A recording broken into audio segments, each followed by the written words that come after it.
देखिए, क्या मुर्गी चोरी, बकरी चोरी, भैंस चोरी, किताबें चोरी, ये मुकदमे होते हैं। एक ऐसा जनप्रतिनिधि जो 9 बार का विधायक रहा हो, 4 बार का कैबिनेट मंत्री रहा हो, 1 बार राज्यसभा के सदस्य रहे हो, मौजूदा लोकसभा के सदस्य हैं, वो मुर्गियाँ चुराएंगे, बकरियाँ चुराएंगे, भैंस चुराएंगे?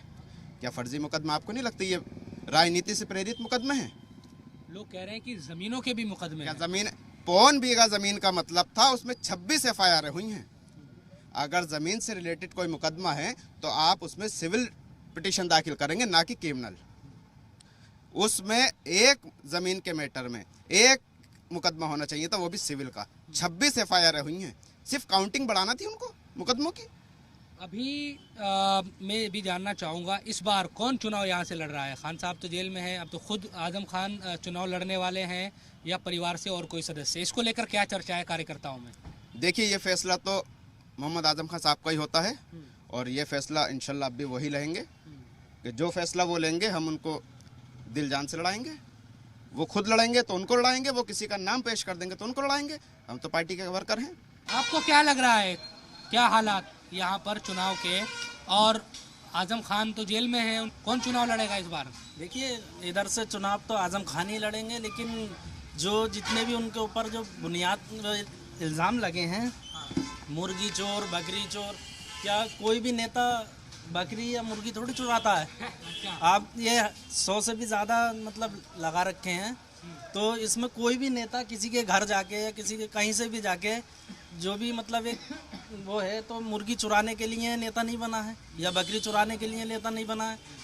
दूसरी बात यह है कि 4.25 बीघा है या 3.25 बीघा ज़मीन है, कब्ज़ा है उस पर, उसके मामलों में जो है उन्हें मतलब कर रखा है बंद, इसीलिए वो उनकी जमानत भी नहीं हो रही है।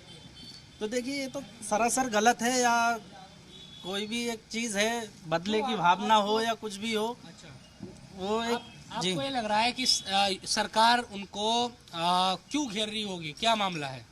ये घेरने की बात यह है कि यहाँ का जो नेता है अच्छा नेता है, कद्दावर नेता है, और देखिए लोगों की भलाई भी करता है, और जो अच्छाई करता है, भलाई करता है लोगों के लिए, वही बुरा होता है। आजम खान भी इस बार जेल में है, तो चुनाव जेल से ही लड़ेंगे तो भी लोग उनको सपोर्ट करेंगे? बिल्कुल बिल्कुल सपोर्ट करेंगे उन्हें, क्योंकि रामपुर की आवाम है, अच्छा नेता है, रामपुर की आवाम के लिए अच्छा काम भी किया। और ये भी कहते हैं भाई लोगों को बहुत परेशान करते हैं, लोगों ने मुकदमे दर्ज कराए, ये भी तो कहते हैं लोग। देखो, जब विकास होता है तो परेशानी तो थोड़ी बहुत होती है, जब विकास होगा तो परेशानी भी होगी थोड़ी। तो लोगों के घर तोड़वा दिए, लेकिन सड़कें आने वाली जो जनरेशन है उनके लिए सड़कें वगैरह का घर तोड़वाए, ये मान रहे हैं आप? जी जी, पहले जो मतलब घर तोड़वाए हैं, लेकिन वो जो घर तोड़वाए हैं वो गवर्नमेंट की जगह में थे।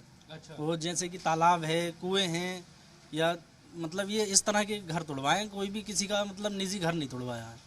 क्या वजह है कि रामपुर में जब बात होती है तो आजम खान ही क्यों, उन्हीं का नाम क्यों? दूसरी भी तो कई और नेता भी तो हैं यहाँ पर। सर, ये ऐसा है कि आजम खान की टक्कर के जैसा पूरे उत्तर प्रदेश में कोई नहीं है। वही वजह रही कि सबसे पहले जो है आजम खान को टारगेट बनाया गया, टारगेट बना के उन मुखालफियों को इकट्ठा करा गया यहाँ पर। जो मैंने हर न्यूज़ में देखा ये बात कि जितने भी लोग उन्होंने कंपटीशन के अंदर जो इकट्ठे करे लोग, सब मुखालिफ लोग, वो लोग। असल में ऐसा होता है, जब अच्छाई करी जाती है किसी काम के लिए तो 2 बुराई भी करी जाती है, इसलिए कि 10 लोगों के लिए अच्छा हो जाए। काम क्या कराया उन्होंने, बताओ क्या क्या काम हुए हैं आपके रामपुर में जिससे आपको लग रहा है कि भाई वो बढ़िया नेता है? देखिए, मैं एक उदाहरण दूं, 2017 का, तब मैं जयपुर से काम करता था, दिल्ली साड़ी का। तो तब वहाँ पर ट्रेन बस में बैठना होता था ना, हमारे बाजू में कोई बैठा होता था, कहता था कहाँ से आओ, तो हम बोलते थे रामपुर से। तो उसका जवाब क्या होता था कि आजम रामपुर से।